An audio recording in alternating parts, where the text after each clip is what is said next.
নমস্কার, আমি পিঙ্কি স্ল্যাব চ্যানেলে সবাইকে স্বাগত জানাই। আমি আজকে একটা পিঠা বানাবো। তার জন্য এখানে রেখেছি আমি ক্ষীর। আর ক্ষীরটা আমি ফ্রিজে রেখেছিলাম, ঠান্ডা জমে গেছিলো, দিয়ে আমি গরম করে একটু রেখেছি এদিকে ঠান্ডা হতে। আর এরকম আমি কয়েকটা বানিয়েও নিয়েছি। আর এই পিঠাটার জন্য এই চাচিগুলো লাগবে, দুধের চাচি এটা। দুধটাকে মেরে মেরে যে ক্ষীর বলা হয়, আমাদের এখানে চাচি বলে সেইটা।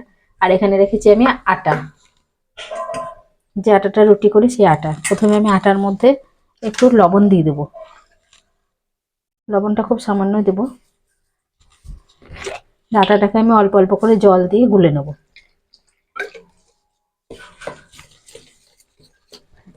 একটা পাতলা ব্যাটার বানিয়ে নেব, বেসনের যেমন ব্যাটার বানাই সেই রকম। আবার আমি অল্প অল্প করে জল দিয়ে দেবো।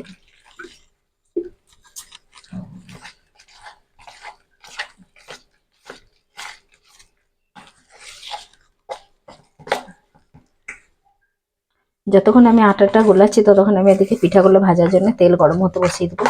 আর এদিকে আমি রসটাও বসিয়ে দিয়েছি, আগে দেখানো হয়নি। এখানে আমি চিনি সেরাটা বসিয়ে দিয়েছি, আর চিনিটা গলে গিয়ে সেরা হয়েও গেছে অনেকটা। এবার আমি এর মধ্যে দিয়ে দেবো দুটো এলাচ। আগে থেকে ভাবিনি ভিডিও করব, যার জন্য আগে থেকে বসিয়ে দিয়েছি। আর এদিকে আমি কড়াইয়ে তেল রেখেছি, তেলটা এবার গ্যাসটা আমি জেলে তেলটা গরম হতে দেবো।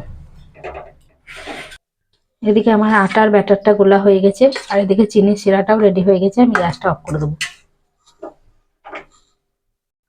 এদিকে আমি আর যেগুলো বাকি আছে সেই চাচিগুলো দিয়েও এরকম চপের মতো বানিয়ে নেবো। আর আপনারা এই পিঠাটাকে কি পিঠা বলেন একটু কমেন্টে জানাবেন। আমরা এটাকে তেল পিঠা বলি বা ভাজা পিঠা বলি।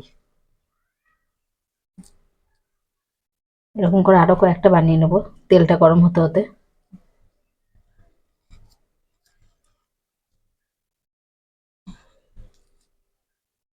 এটা এখনো একটু গরম আছে।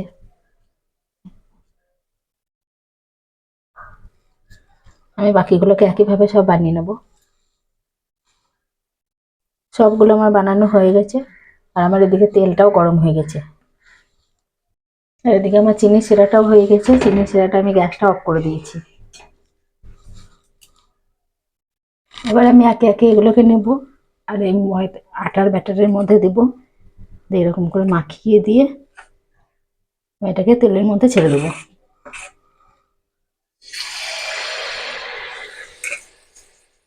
এরকম করে আমি আরো কয়েকটা দিয়ে দেবো তেলের মধ্যে।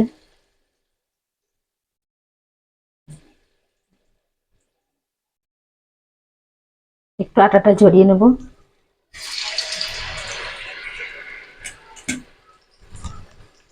প্রথমে আমি বেশি দেবো না, দুটোই দেবো, দুটো দিয়ে ভেজে নেব।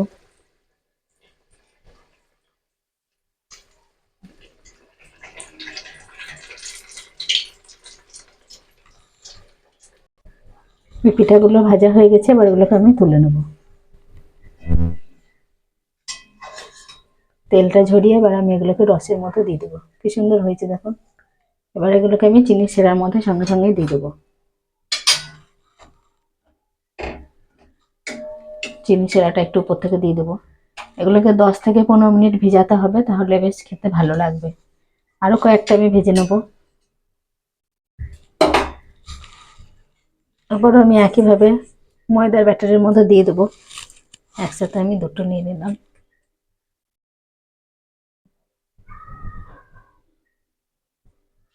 আমি এটা চামচে করে দিচ্ছি, আপনারা চাইলে হাতে করেও দিতে পারেন।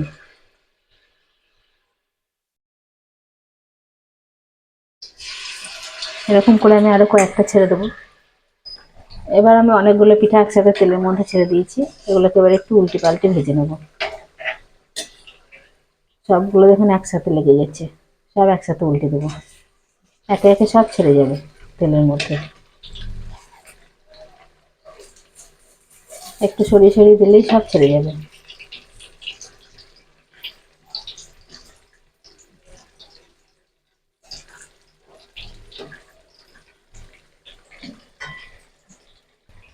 এই পিঠাগুলো আমার ভাজা হয়ে গেছে, আবার এগুলোকে আমি নামিয়ে নেবো।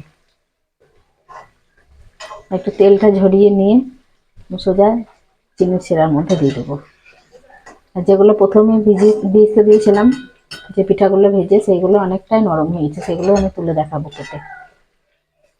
আমার এই রেসিপিগুলো ভালো লাগলে একটু কমেন্ট করবেন আর লাইক শেয়ার করবেন, আর চ্যানেলটিকে সাবস্ক্রাইব করবেন।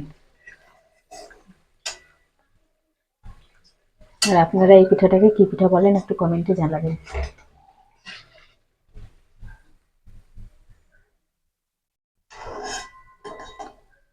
সবগুলোকে আবারও আমি চিনি শিরার মধ্যে ডুবিয়ে নেব। বাকিগুলোকেও আমি চিনি শিরার মধ্যে দিয়ে দিয়েছি। আর আগে যে এই দুটো আমি ডুবিয়েছিলাম এই দুটোকে আমি তুলে দেখাচ্ছি। কত সুন্দর রস ঢুকেছে ভিতরে, নরমও হয়েছে। আমি আগে যে পিঠা দুটো করেছিলাম সেই দুটোকে তুলে দেখাবো।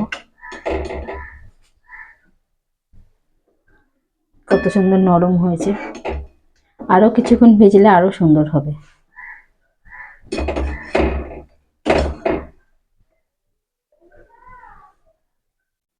আর এখন যেগুলো ভিজালাম সেগুলোকে আমি আবার 10-15 মিনিট পর তুলব।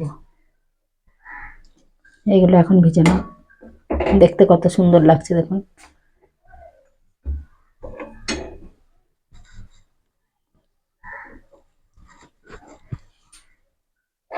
আমি একটা কেটে দেখাচ্ছি, কত সুন্দর নরম হয়েছে দেখুন।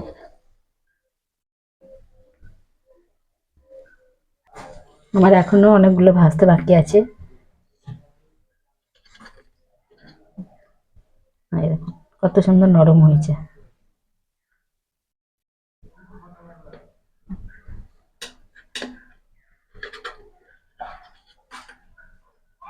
সহজেই কেটে যাচ্ছে। ভেতরটাও কত সুন্দর হয়েছে দেখুন।